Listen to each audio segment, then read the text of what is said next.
Ụmụ Igbo, ọ bụrụ na ị na-ege anyị ntị n'onu ma na-ekiri ozi ọma nke anyị na-ewetara unu na ozi ndụmọdụ na ịgbazi ọnụ nke anyị na-ewetara unu, biko ka ị na-esonyere anyị na YouTube, na-esonyekwara anyị na Instagram maọbụ na Twitter maọbụ na Facebook na na webụsaịtị nke ndị Obinwannem, ka anyị wee na-ezinye abụ ozi ka o si wee kwesị dị na-adị, maka na oge erugo mgbe anyị ga-ebupụta ihe nke njirimara Igbo na asụsụ Igbo na omenala Igbo na ihe gbasara ndị Igbo niile n'ụwa niile, ọkacha ihe anyị na-achọ bụ Biafra. Ị ga na-afụkwanye abụ ozi ka ọ ga na-abịa. Ị na-esonyere anyị, ị ga na-ama mgbe anyị tụpụtara gị ozi nke dị mkpa iyi amara, ma wee marakwa ị ga-eme ngwa ngwa ka emeghara ọdachi.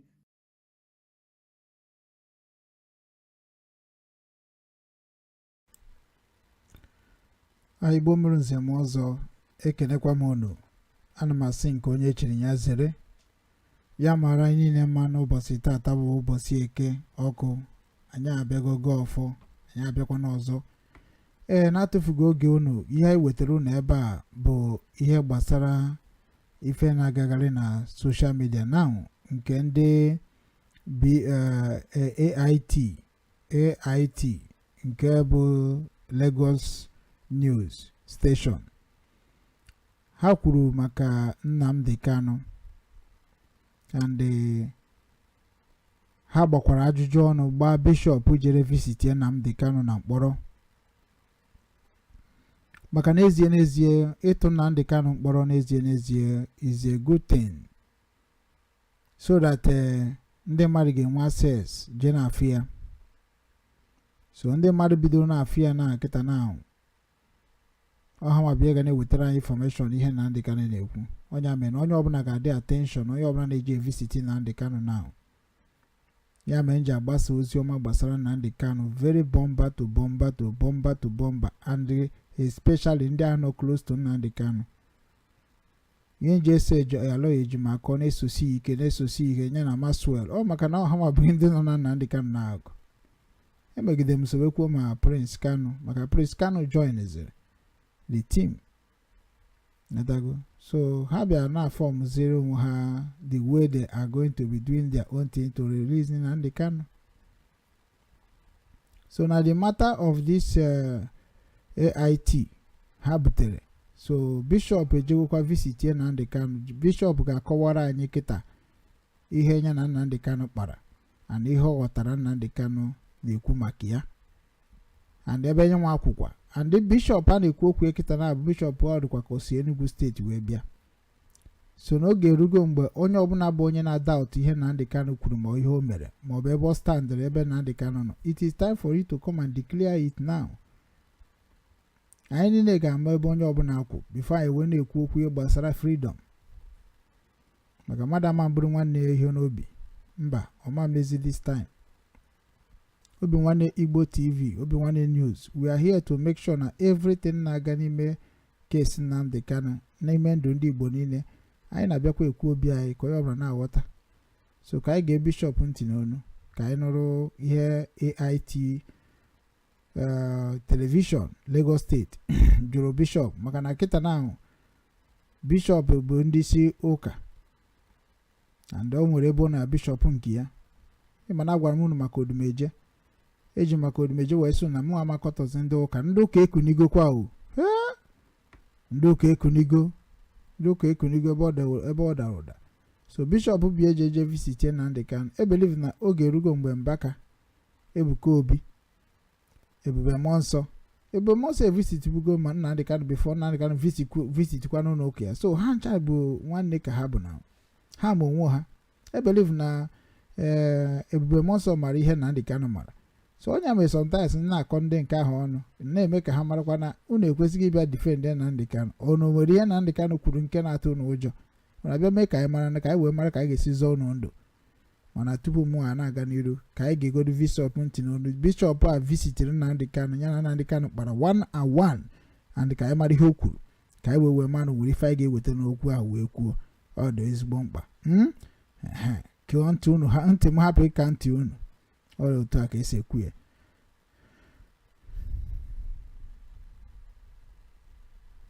The Federal High Court here in Abuja sentenced the leader of the indigenous people of Biafra, or IPOB, Nnamdi Kanu, to life in prison after finding is guilty of 7 charges of terrorism.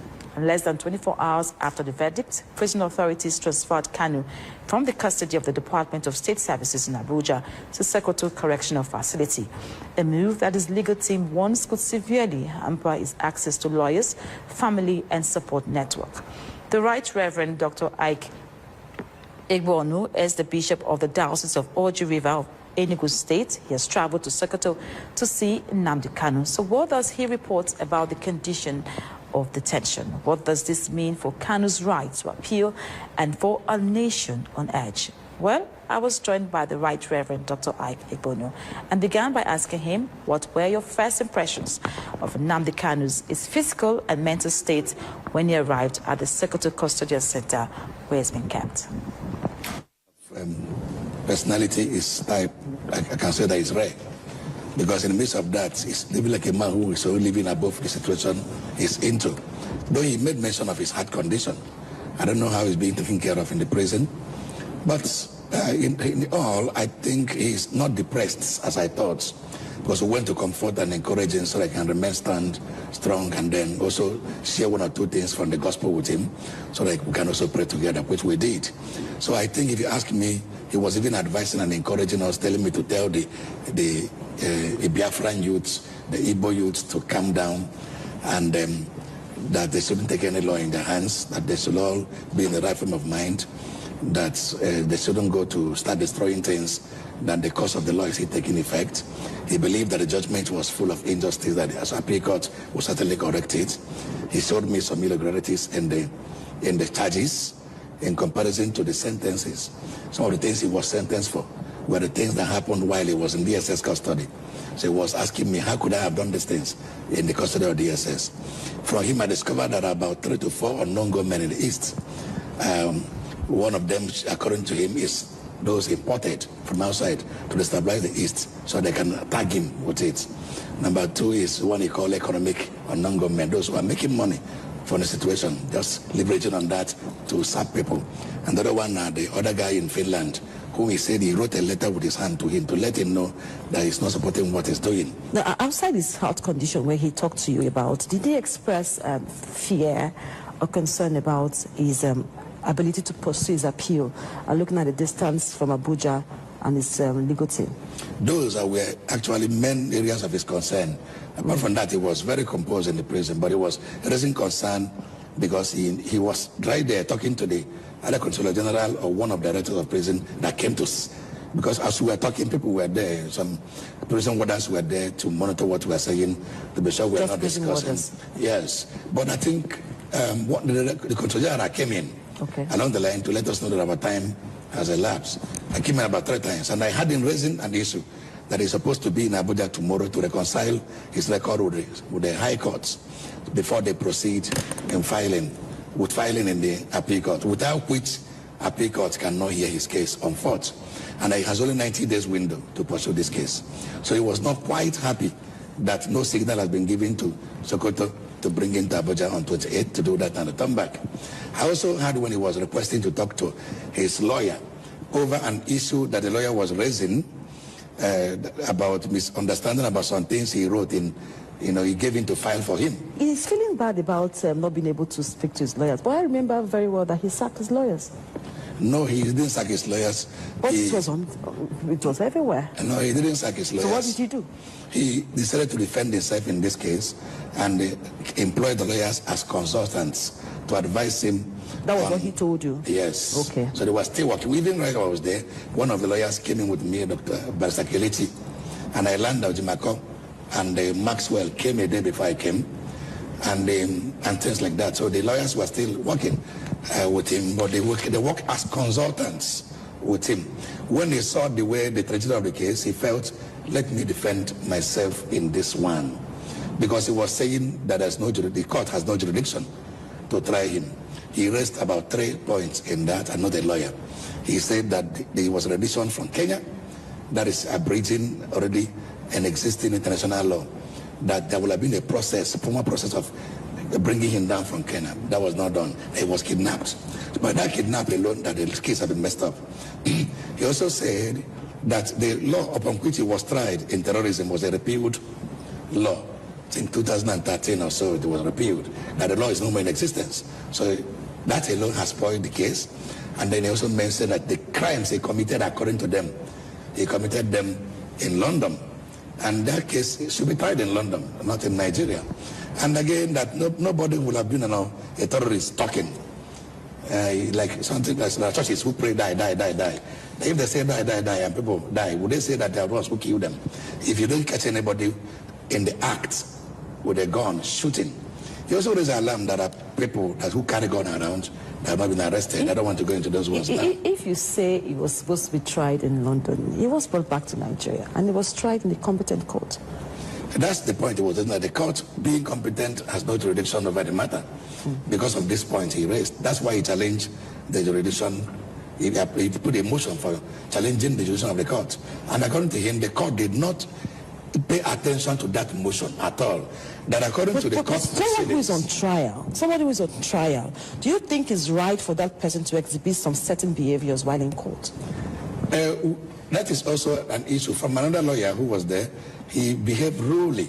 But the lawyer said that he understands why he was behaving rudely.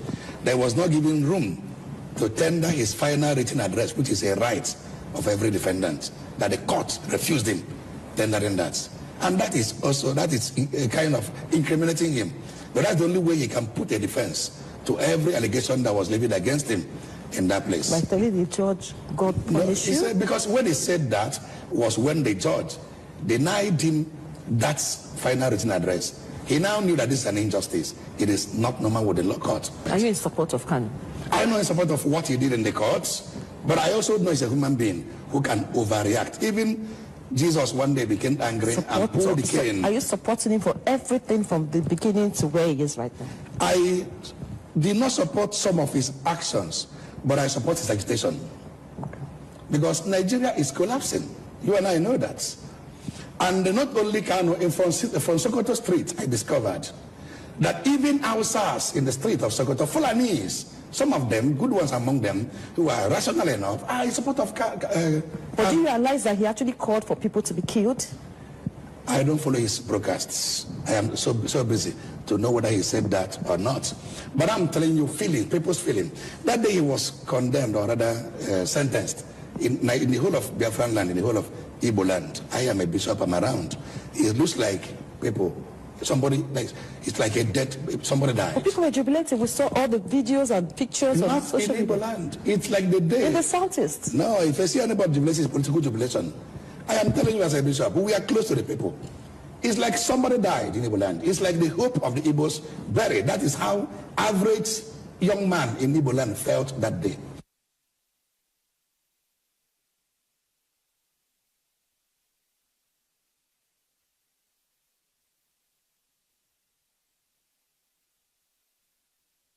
And that was the Right Reverend Dr. IPOB Obinwannem, the Bishop of Diocese of Oji River of Enugu State.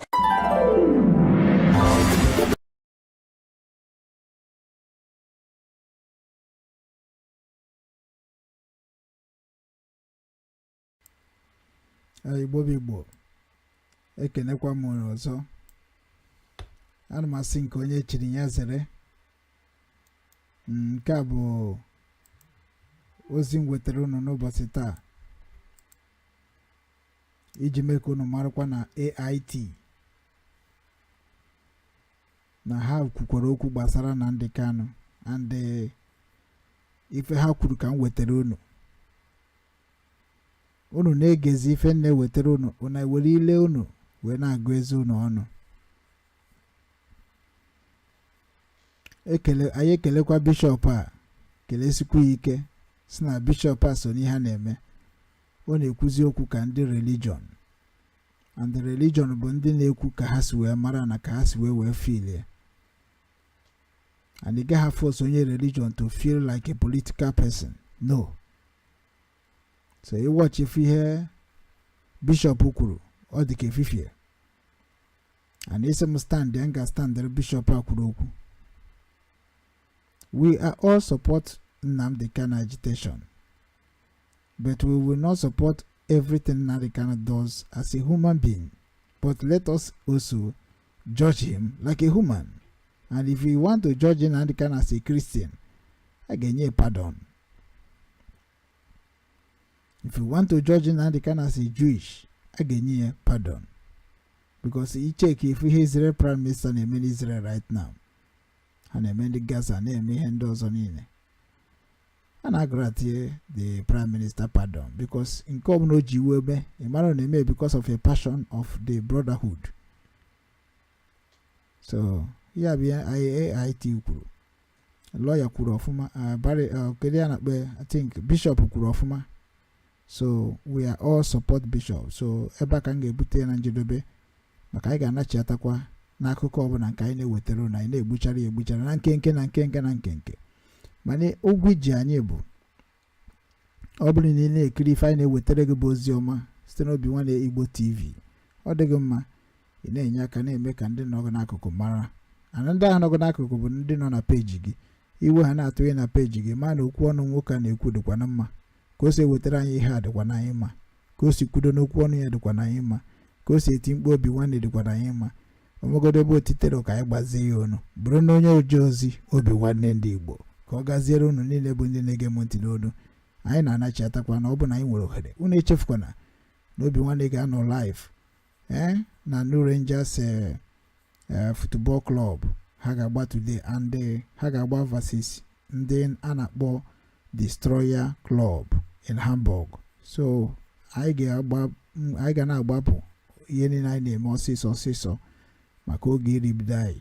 So okwu ọzọ anyị ga-ekwu dịka anyị si wee mara na nwere okwu dị anyị na tebụl anyị kịta. Okwu dị na tebụl anyị kịta bụ okwu abalị ibe nwere ka o si wee kwuo okwu gbasara ndị be anyị ebe ọ ga-atụzi ndị kọtụ Abuja na anya like ndị sineti. Anụrụ m na a na-achọzi ka egbuo Abaribe now.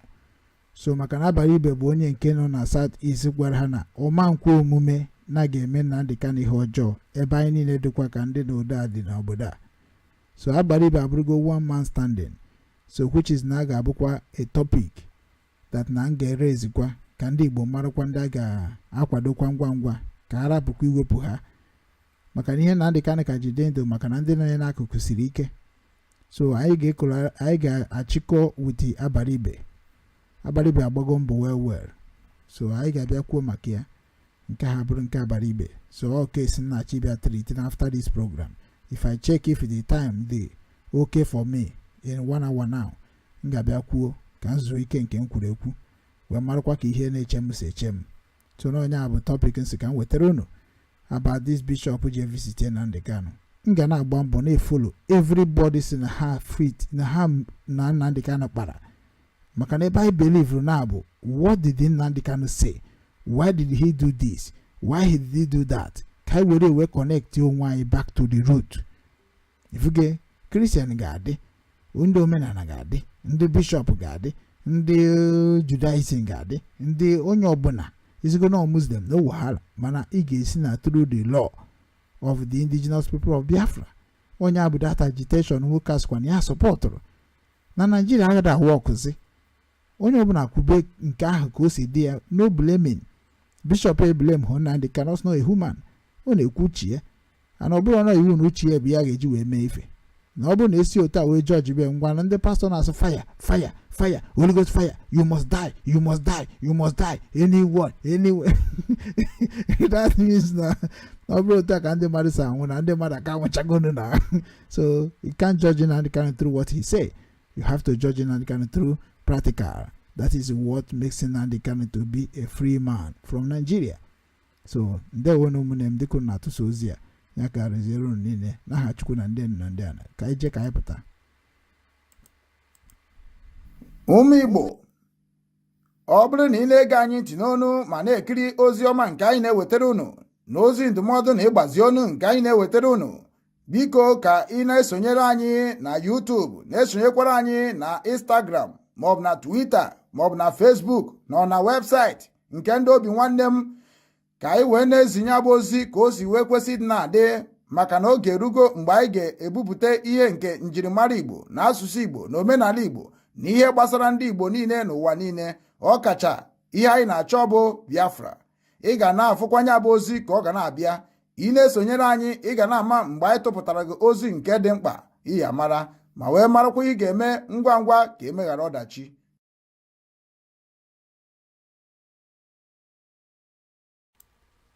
Unu anụgo ka o si wee kpọtụọ. Unu anụgo onye bụ ọkwa dị oke mkpa mụnwa mara ya bụ ọkwa. Ọ bụ na ị nwere ife dịka ihe ị chọrọ ime ka a mara gị ọkwa ya, dịka nsi wee mara ndị Obinwanne, ị na-eweta ya n'ọfịs Obinwanne, ka Obinwanne wee na-anara gị pịam, ka e wee na-amara gị ọkwa. Ọ bụ ahịa ka ị na-azụ, ọ bụ ihe ọbụla nke na-eme eme ka ị chọrọ ime, ị bịa anyị ajụọ gị ajụjụ maka ihe mmemme ahụ, anyị were emere ahịrị okwu. So na Obinwanne nọ na ebe niile. Ị na-eme ihe politiks, anyị ga na-agwa ndị mmadụ ihe ị na-eme. Ị na-eme religion, ị na-ekpere Chukwu, anyị ga na-agwa Obinwanne ihe ị na-eme. Anyị ga na-agwa ha ka iche ekpere, ka ndị otu si eche, ka ndị otu si eme omume, maka na ndị ụwa na-ediri ka ha na-amara onwe ha. Ọnya ka soshal midia ji wee dị ebube. So unu n'anya, ana m ekenekwa ndị batara anụ, ọnya ka m chefuru. Ekenere m best ibe na-eme, daalụ nwanne m. Na-ekenekwa Modum Dominic oke mmadụ Odogwunna n'obi agaba na Japan, deje o. Ya Modum bụ nnukwu mmadụ, anyị na ya mekọgoro ihe, anyị na-emekọgo ihe na ndụ ya na Obinwanne emekọgo ihe.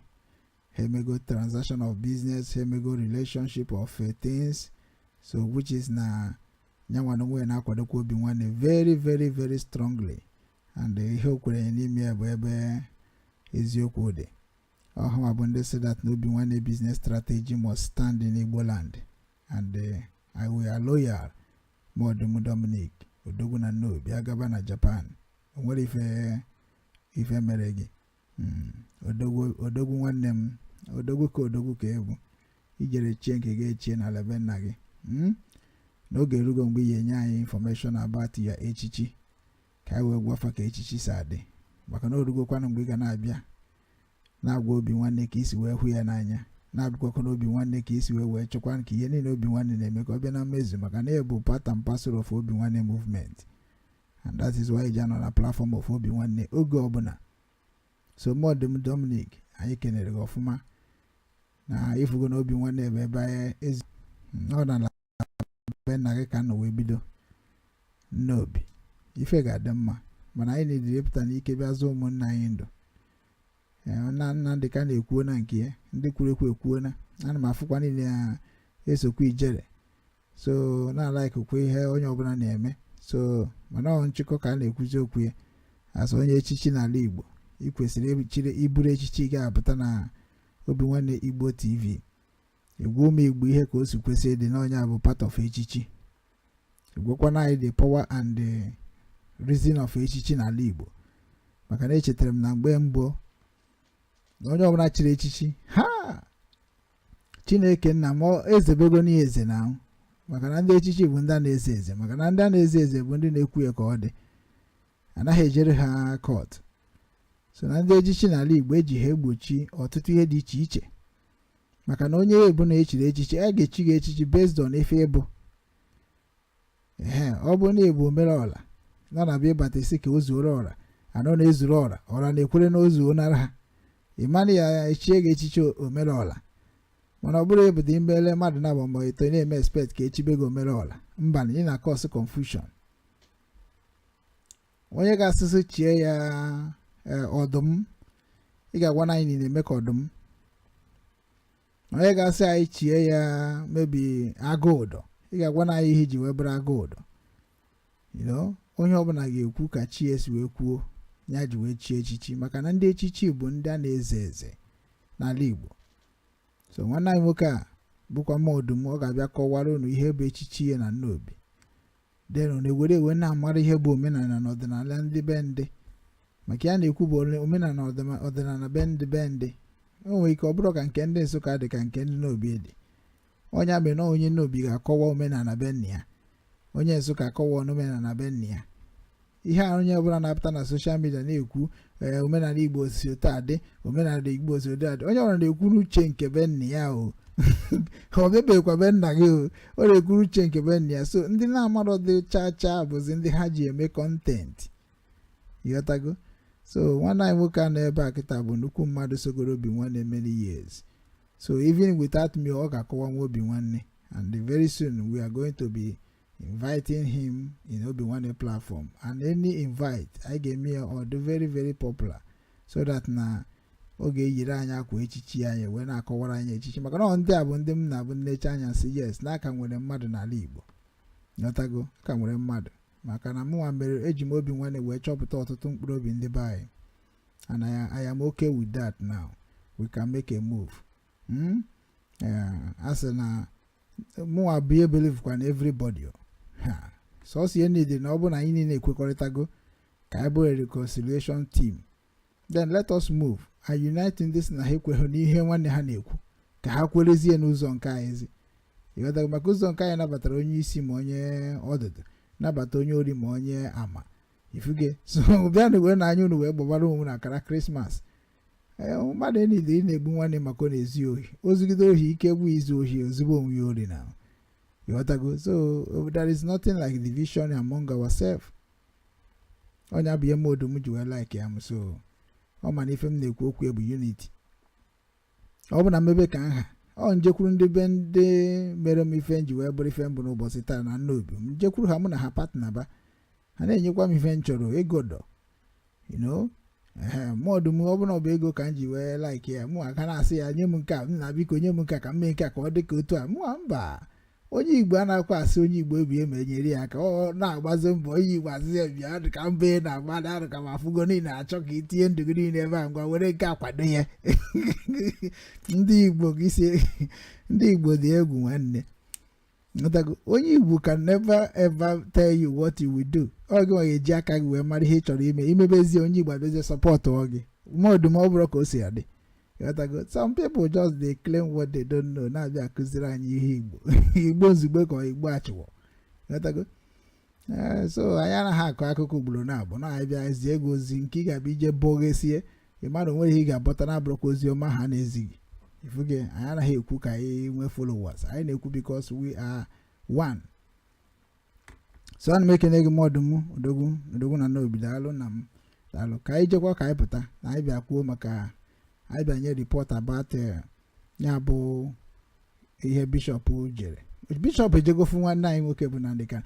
Kịta ka mọdụ m kịta ka anyị ga-amazi ndị hụrụ Nnamdi Kanu n'anya.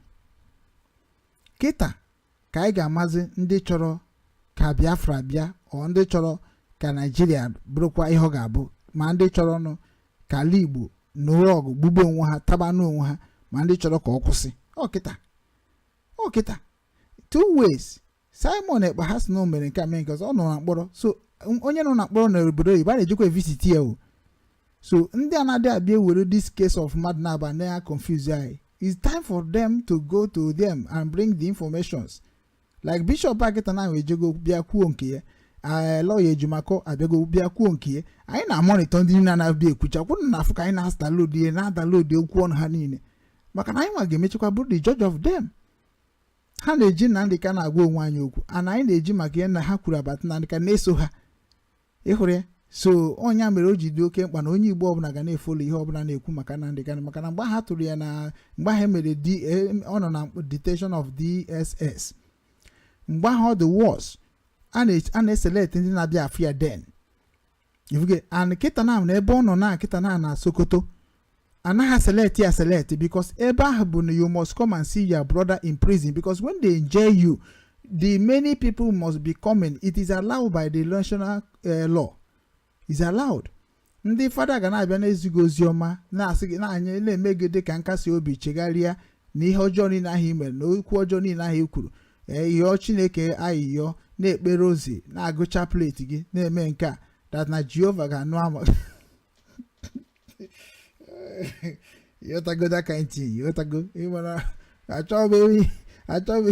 Achọghị market ndị a ị na-market arịrị nili.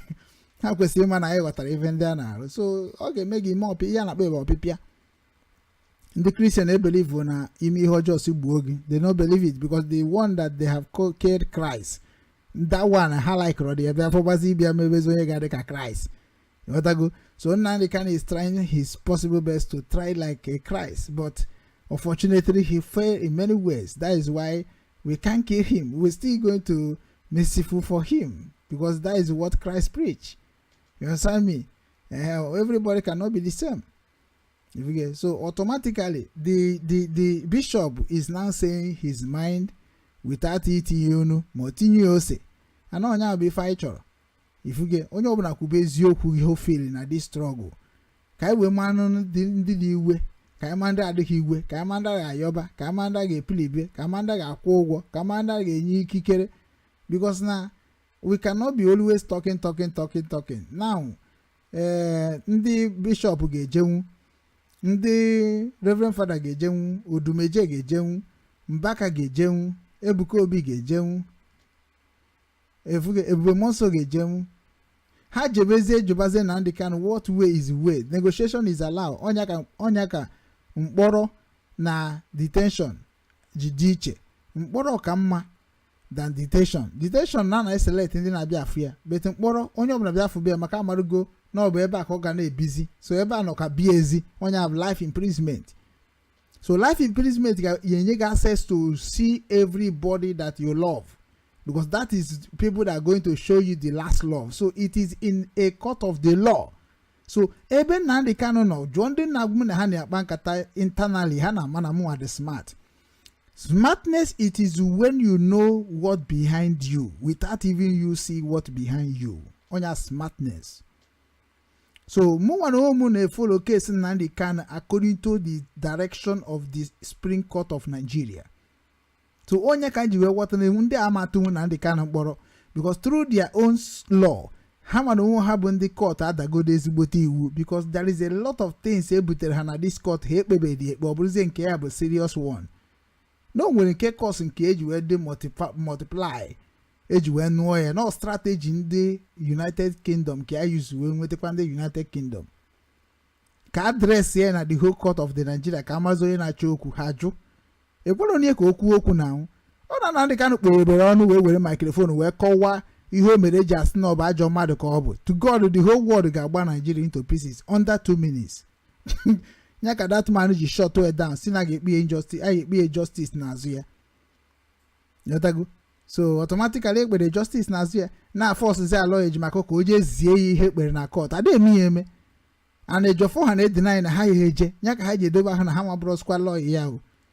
Maka no ha ma biye mere o ji wee bụrụ na ọ bụzi ya nwa na defend onwe because na ha ekpego nke ha ji wee bụrụ ndị gụrụ akwụkwọ na Nigeria law una na-ebutere ihe ha mahọ ndị gụchara akwụkwọ graduate na Nigeria law nwee certificate na-agwaghị na nke ha nwee certificate ka ha na-eji ekwu okwu na-eji ekpere Nnamdi Kanu ikpe una na-ebutere ha nke ha mara n'ugbo mụrụ constructor nke ahụ unu nwa bụzi chief judge and controller of Nigeria.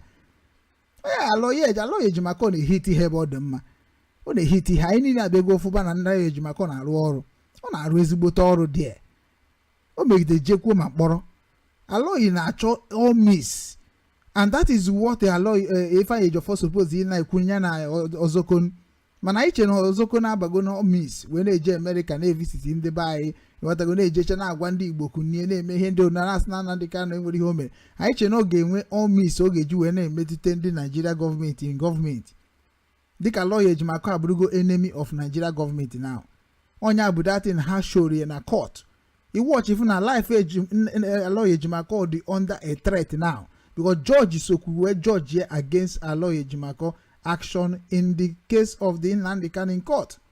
So automatically na ndị ọzọ niile na support Nigeria law but Aloy ejimaka na prove that na Nigeria law abụrụgo bullshit and nyanwa ga na ebe condemn way on behalf of Mazi Nnamdi Kanu. Onye mere Nnamdi Aloy ejimaka na dị ka a hatred person na the whole Nigeria.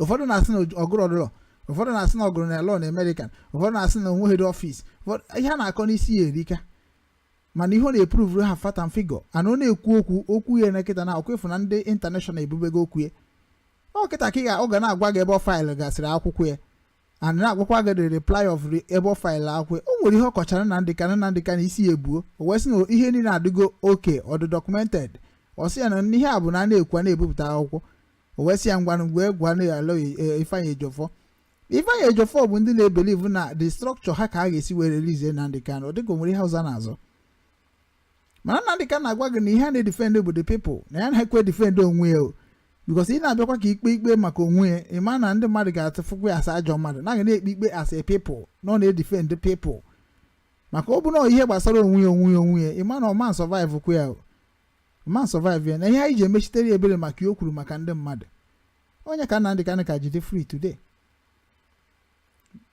ivuge so bishop na onwe ejego okwuo and ndị be anyị niile jebe ka ọ gwabe ihe niile abụ nsogbu ya gwabụkwana ebe o si wee mejọ gwaba ebe ọ ya asị biko so gbaghara ya because ọ ihe a ga-akam system of everybody that prison ebe ahụ etinyere ya dị mma ọ dị mma for this situation to calm down so everybody mbaka jezie na ndị ka naghị na-protect na-ekwu maka ya jee na mkpọrọ na Sokoto na jee mitie ya gịnị akpa nya gwazie gị ihe ọ chọrọ ka ị na-eprichiri ndị ụka gị and ihe o mere ọ na-eme expect from your own circle of religion.